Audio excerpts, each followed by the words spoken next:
this one time I was out of grad school looking for work like anybody else. I was not being successful. I would have interviews, I would have opportunities, and it just didn't seem to come to pass. I don't know what the problem was. Now, granted, I probably wasn't as good as I am now with interviewing and really teaching people how to interview, but I was pretty good. I mean, I felt like, I've always been a quick thinker.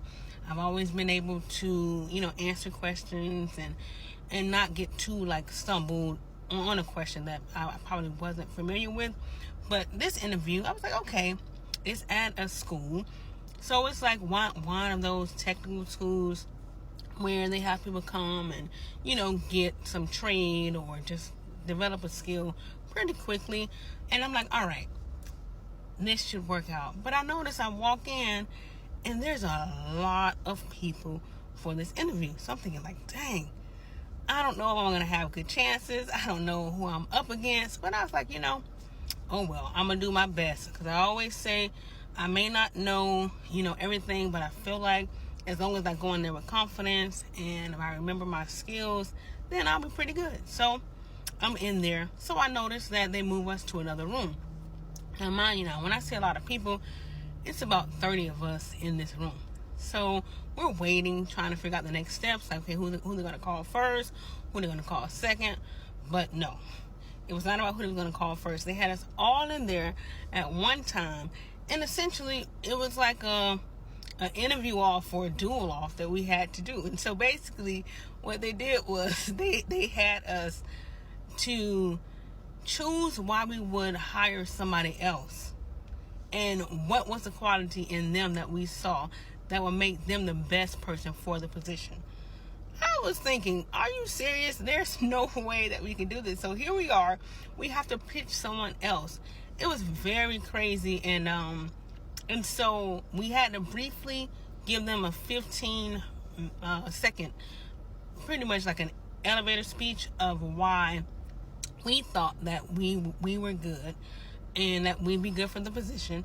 And then after we did that, then we had to go around the room and you had to pretty much have somebody else select you as to why they wanted you to do the role and what they liked about what you said.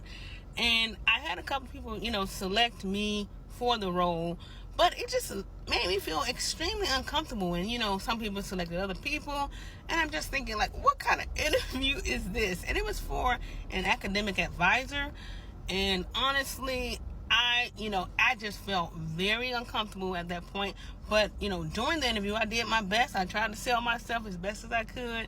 And I did pretty good. But I just thought, nah. And honestly, I never heard back from that job. And I don't think anybody heard from it, honestly. It seemed like it was kind of scammy. But it was definitely one for the history books. I had never heard of an interview that way in which we had to essentially go against each other right in the midst. And so I think they were trying to find ways to weed out people or what, but it was very, very interesting. So I just wanted to know, has anybody had any crazy interview stories or that made you feel like, is this real or is this a scam? Why are they doing it this way? Because I know that definitely I have. And I think because I've had that experience, it's definitely helped me to help other people when it comes to the interviewing. So I just wanted to share that story and just about that time and being a desperate student looking for work, but also at the same time still knowing my worth and saying, I don't know about this. This is not really kind of feeling right. I went through the process, but it was just not it. And like I said, I don't think anybody got the job, honestly. And if they did, more power to them. But I'm glad I didn't get the job because I don't know if that would have been an environment that I would want to work in. Especially, looking back, it was definitely a crazy time.